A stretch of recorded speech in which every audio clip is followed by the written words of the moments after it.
Argentina versus মুসলিম প্রধান দেশ মিশরের ম্যাচের পর এই ম্যাচটা নিয়ে অনেক সমালোচনা এবং আলোচনা হচ্ছে। অনেকে এই ম্যাচের রেফারির পক্ষপাত নিয়ে কথা বলতেছেন এবং অনেকে এই ম্যাচ থেকে ইহুদি ভার্সেস মুসলিমের যে সাম্প্রদায়িক বিরোধ সেই বিষয় নিয়ে কথা বলা শুরু করেছে। আজকের এই ভিডিওতে আলোচনা করব মুসলিম প্রধান দেশসমূহ কেন ফুটবল বিশ্বকাপে এত পিছিয়ে। যদিও 1930 সালে প্রথম বিশ্বকাপ শুরু হয় এবং আগামী বিশ্বকাপে অর্থাৎ 2030 সালে অনুষ্ঠিত হতে যাচ্ছে ফুটবল বিশ্বকাপের 100তম বর্ষ উদযাপন। এই 100 বছরের ফুটবল বিশ্বকাপের ইতিহাসে কেন মুসলিম প্রধান দেশসমূহ এখনো এত পিছিয়ে, এবং সেই সাথে আলোচনা করব লাতিন আমেরিকা এবং ইউরোপের দেশসমূহ কিভাবে ফুটবল বিশ্বকাপে এত আধিপত্য বিস্তার করেছে। এই বিষয়টা বোঝার জন্য এই পুরো ভিডিওটা ভালো করে খেয়াল করবেন। এই পুরো ঘটনাটা বোঝার জন্য আমাদেরকে ফুটবল জন্মের ইতিহাসের দিকে যেতে হবে। আসলে বহু বছর আগে থেকে ফুটবল খেলার প্রচলন ছিল, তবে সেটা সরাসরি ফুটবল নামে ছিল না। খ্রিস্টপূর্ব 200 অব্দে চীনে চুজু নামক এক চামড়ার বল দিয়ে ফাইয়ে মেরে একটা ছোট গর্তে ফেলানোর একটা খেলা প্রচলন ছিল, এবং সেই খেলাটা তৎকালীন চীনা সৈনিকদের সামরিক প্রশিক্ষণের অংশ হিসেবে এই খেলাটা খেলা হতো। এবং প্রাচীন গ্রিসে এবং রোমেও ভিন্ন নামে এই ধরনের খেলা প্রচলন ছিল, তবে এক এক জায়গায় নিয়মটা ছিল ভিন্ন। কোনো জায়গায় হাত দিয়ে বল ছোঁয়া গেলেও এবং কিছু কিছু জায়গায় হাত দিয়ে বল ছোঁয়া যেত না।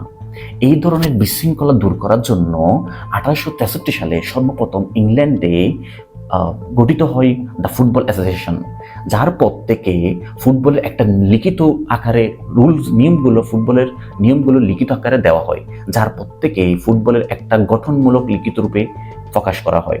সেখান থেকে ফুটবলের আধুনিক জন্ম হয়। যেহেতু ইংল্যান্ডে ফুটবলের আধুনিক জন্ম হয়, সেই হিসাবে ইউরোপের দ্রুত ফুটবলগুলো ছড়িয়ে পড়ে।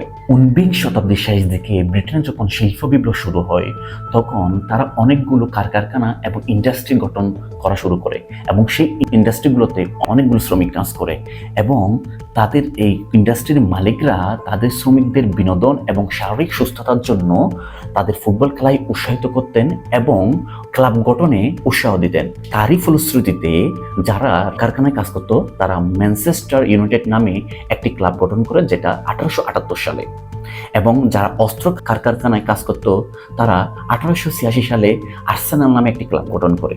সেখান থেকে তারা দ্রুত ফুটবল বিকাশ এবং রেফারিদের প্রশিক্ষণ ফুটবল একাডেমি গঠন করে ইউরোপের মধ্যে ফুটবল বিষয়টাকে একটা প্রাতিষ্ঠানিক রূপ দেওয়া হয়। এবং তখন পুরো ইউরোপ জুড়ে ব্রিটিশদের সাম্রাজ্য এবং তাদের শিল্প নেটওয়ার্কের কারণে এই নেদারল্যান্ড, ফ্রান্স, জার্মানি, ইতালির মতো সকল ইউরোপ দেশে তারা জাতীয় ফুটবল ফেডারেশন গঠিত হয়ে যায়, এবং সেভাবে তারা পুরো ইউরোপ জুড়ে ফুটবলটাকে প্রাতিষ্ঠানিক রূপ দেয় এবং খুব দ্রুত ছড়িয়ে পড়ে। অন্যদিকে লাতিন আমেরিকার দেশ যেমন ব্রাজিল, আর্জেন্টিনা এবং উরুগুয়ের মতো দেশসমূহতেও ফুটবল নিয়ে যায় ব্রিটিশরা।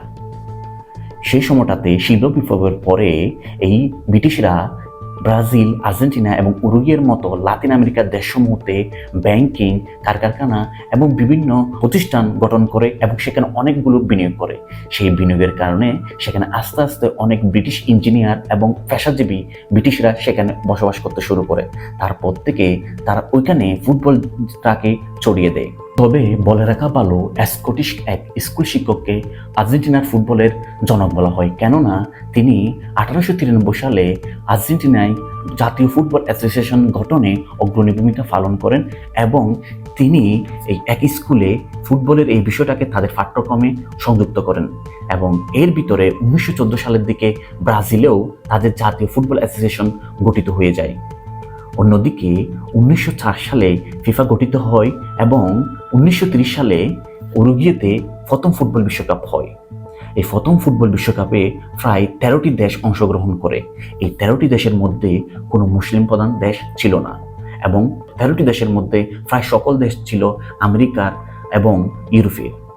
এখান থেকে বোঝা যায় যে এই প্রথম ফুটবল বিশ্বকাপের যে ম্যাচগুলো হয় এবং যে দলগুলো অংশগ্রহণ করে তারা সবগুলো ছিল লাতিন আমেরিকার এবং ইউরোপের। এই প্রথম বিশ্বকাপটাতে এশিয়া কিংবা আফ্রিকা কিংবা মধ্যপ্রাচ্যের কোনো মুসলিম দেশই অংশগ্রহণের সুযোগ পায়নি, কারণ ওই দেশসমূহে বা ওই অঞ্চলগুলোতে তখনই কোনো ফুটবল কাঠামোই গঠন হয়নি। এদিকে মধ্যপ্রাচ্যেও ফুটবল প্রবেশ করে ফরাসি এবং ব্রিটিশদের হাত ধরে। কিন্তু তৎকালীন মধ্যপ্রাচ্যে উসমানীয় সাম্রাজ্যের রক্ষণশীল কঠোর আইনের মধ্য দিয়ে এই ফুটবলের তেমন বিস্তার ঘটেনি।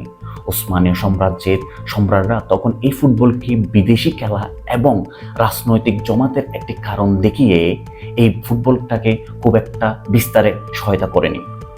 প্রথম বিশ্বযুদ্ধের পর 1916 সালে যখন উসমানীয় সাম্রাজ্যের পতন ঘটে, তখন এই মধ্যপ্রাচ্যকে একটি গোপন চুক্তি সাইক্স-পিকো চুক্তির মাধ্যমে ব্রিটেন এবং ফরাসিরা সমানভাবে ভাগ করে নেয় এবং মধ্যপ্রাচ্যের দেশগুলোর উপর তারা উপনিবেশ গঠিত হয়।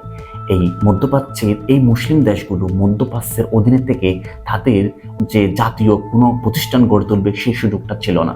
তারা ছিল হয় উপনিবেশ অথবা এই আধা উপনিবেশের মাধ্যমে তারা খুব একটা উন্নত করতে পারেনি।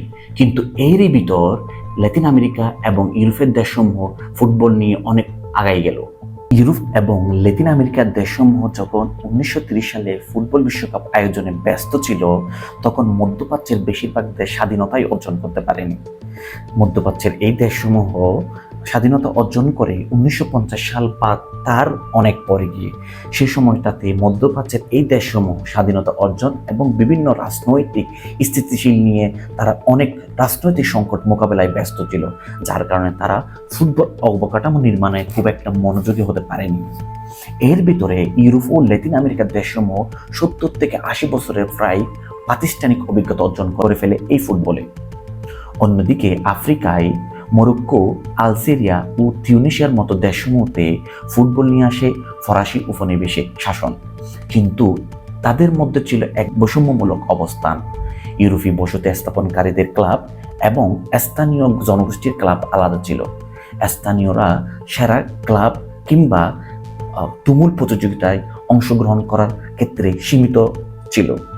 বিংশ শতাব্দীর শুরুতে এবং মধ্যভাগে ইতিমধ্যে যেখানে ইউরোপ এবং লাতিন আমেরিকার দেশসমূহ ফুটবল বিশ্বকাপে এক আধিপত্য বিস্তার করেছে, ততদিনে মধ্যপ্রাচ্য এবং আফ্রিকা অঞ্চলে একের পর এক সংঘাতের মধ্য দিয়ে গেছে। আরব ইসরায়েল যুদ্ধ 1948, 1967 এবং 1973 সাল, লেবানন গৃহযুদ্ধ 1975 থেকে 1990 সাল পর্যন্ত ছিল, ইরাক ইরান যুদ্ধ এবং উপসাগরীয় যুদ্ধ। অন্যদিকে আলজেরিয়া স্বাধীনতা সংগ্রাম 1954 থেকে 1962 সাল। আবার আরব বসন্তের কারণে এই মধ্যপ্রাচ্যে বিভিন্ন সময় গৃহযুদ্ধ লেগেছিল। প্রতিটি সংঘাত শুধু তৎক্ষণিকই ধ্বংস নয়, বরং কয়েক প্রজন্মের ধারাবাহিক ক্রীড়া বিনিয়োগ ও ফুটবল প্রাতিষ্ঠানিকরণকে অনেক বিলম্বিত করে ফেলে।